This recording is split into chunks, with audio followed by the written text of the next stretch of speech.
বিসমিল্লাহির রহমানির রহিম। হে সমস্ত জগতবাসী, আজ আমি মোহাম্মদ শামীম আলী আপনাদের সামনে যে আলোচনাটি নিয়ে আসলাম সেই আলোচনাটি খুবই মনোযোগ সহকারে শুনবেন, কারণ কোরআন থেকে কথাগুলো সেই কথাগুলো হলো, দেখুন যে আল্লাহ কিন্তু কোরআনে স্বপ্নের কথা উল্লেখ করেছে। বিশেষ করে সূরা ইউসুফের মধ্যে যদি যাই তাহলে দেখা গেছে হযরত ইউসুফ আলাইহিস সালাম তিনি কিন্তু এমন একটা জিনিস আল্লাহর কাছে প্রাপ্ত হয়েছেন, স্বপ্নের ব্যাখ্যা যাকে যা কিছু বলে দিত তাই হতো। তাই বলবো কি, স্বপ্নের ব্যাখ্যা করে চলার কথা আল্লাহরও নির্দেশ আছে।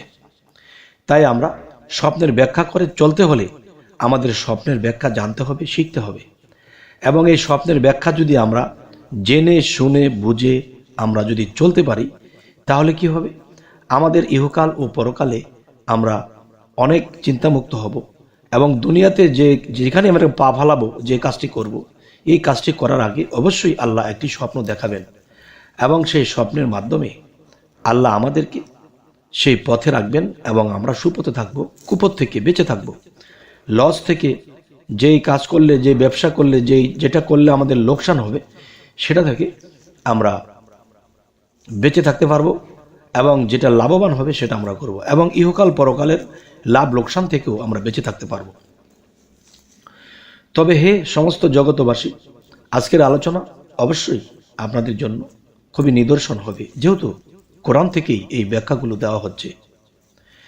যেমন কেউ যদি স্বপ্ন দেখে যে সূরা আদ জারিয়াত যদি কেউ পড়তে দেখে, তাহলে তিনি কি বুঝবেন? এবং সেই সূরাটির কেউ অল্প অংশ পড়েছে, কেউ একটু বেশি অংশ পড়েছে, কেউ পুরাটাই পড়েছে, তাহলে এই ব্যাখ্যার কি হবে? স্বপ্নে কেন দেখলেন যে সূরা জারিয়াত পড়তেছেন? এর ব্যাখ্যা হলো,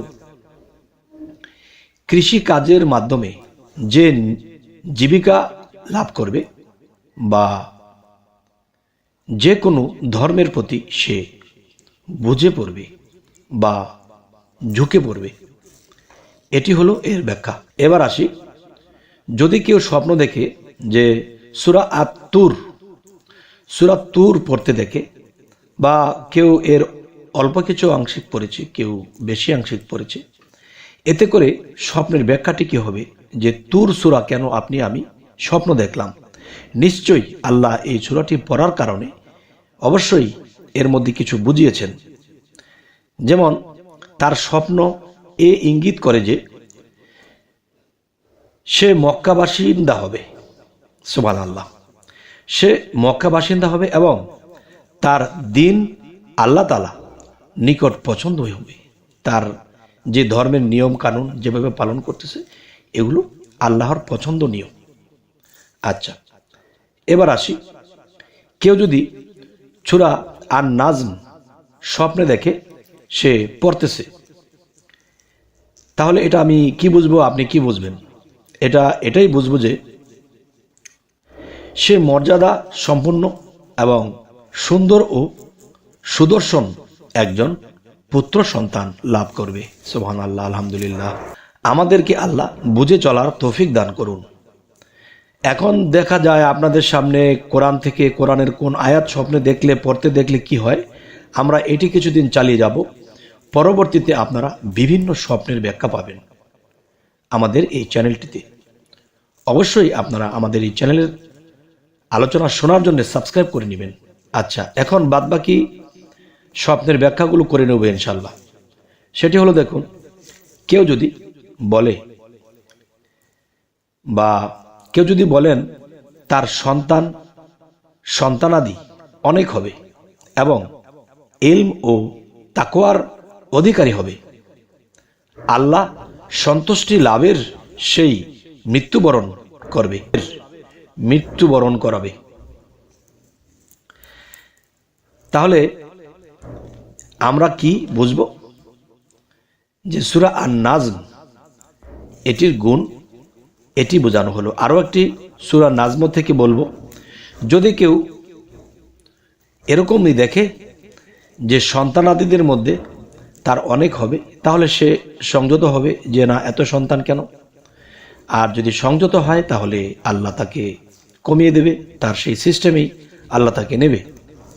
এবার আসব, কেউ যদি স্বপ্ন দেখে সূরা আল কামার পড়তেছে, কেউ বেশি অংশ পড়েছে, কেউ অর্ধেক অংশ পড়েছে, কেউ কমের ভাগ পড়েছে, যাই হোক, এখন এই স্বপ্নের বিষয়টা কি বুঝবেন, যে সূরা আল কামার পড়লে কি বুঝবেন? অবশ্যই এটি বুঝবেন যে তাকে জাদুগ্রস্ত করা হবে, কিন্তু কোনো ক্ষতি করতে পারবে না। সুবহানাল্লাহ, আলহামদুলিল্লাহ। সূরা কামারের এই গুণ ক্ষমতা আল্লাহ প্রকাশ করলেন। এবার আসি, কেউ যদি সূরা আর রহমান বা এর কিছু অংশ পড়তে স্বপ্নে দেখে, তাহলে এটি কি বোঝার আছে এবং এর ব্যাখ্যা কি হবে? এর ব্যাখ্যা হবে, দুনিয়াতে সে আল্লাহর নিয়ামত এবং আখিরাতে আল্লাহর রহমত বা দয়া লাভ করবে। সুবহানাল্লাহ, আলহামদুলিল্লাহ। এবার আসি, কেউ যদি সূরা ওয়াক্কিয়া বা এর কিছু অংশ স্বপ্নযোগে পড়তে দেখে, তাহলে এর কি ব্যাখ্যা হবে? এর এই ব্যাখ্যাটি হবে যে সে সৎ কাজে অগ্রগামী হবে এবং তিনি দুনিয়াতে অনেক মানুষের দ্বারা লাঞ্ছিত বোধ করবে, কিন্তু তিনি আল্লাহর কাছে কখনো লাঞ্ছিত হবেন না। আল্লাহ তাকে সেই লাঞ্ছনা থেকে তাকে উঠিয়ে আনবে। সুবহানাল্লাহ, আলহামদুলিল্লাহ। এবার আসি, কেউ যদি সূরা আল হাদিদ পড়তে দেখে বা কখনো দেখেছে পুরোটা, আবার কেউ দেখেছে কিছু আংশিক পড়েছে, তাহলে এর স্বপ্নের ব্যাখ্যা কি হবে? এর ব্যাখ্যা এটি হবে যে সুঠাম দেহ,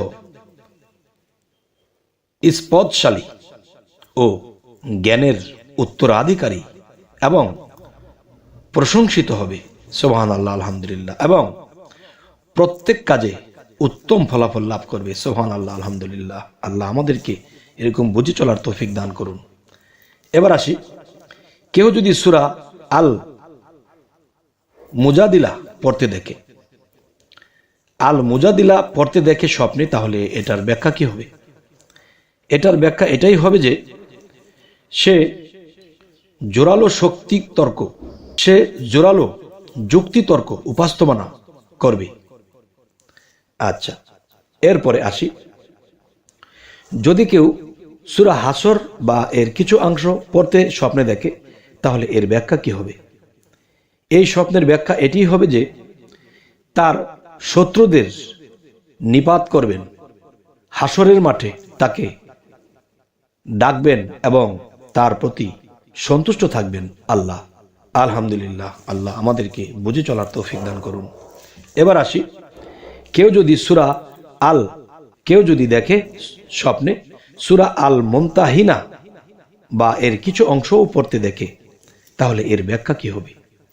এই স্বপ্নটির ব্যাখ্যা হবে যে বিপদাপদ এবং পরিশ্রমে লিপ্ত হবে, তবে তার বিনিময়ে সে পুরস্কার পাবে আল্লাহ তাআলার কাছে এবং দুনিয়ার মানুষের প্রশংসা নিতে হবে। আলহামদুলিল্লাহ। তো এবার আসবো, কেউ যদি স্বপ্নে দেখে যে সূরা আস-সাফ বা এর কিছু অংশ পড়তে দেখে, তাহলে সে কি বুঝবে এবং আমি দেখলে কি ব্যাখ্যা করব? এর ব্যাখ্যা হবে, সে শাহাদাত বরণ করবে, আল্লাহর পছন্দনীয়ভাবে সে চলবে এবং তার মৃত্যুতে শাহাদাত বরণ করবে, যে আল্লাহর রুহানি জগতের খাতায় তার শাহাদাত বরণ উঠবে।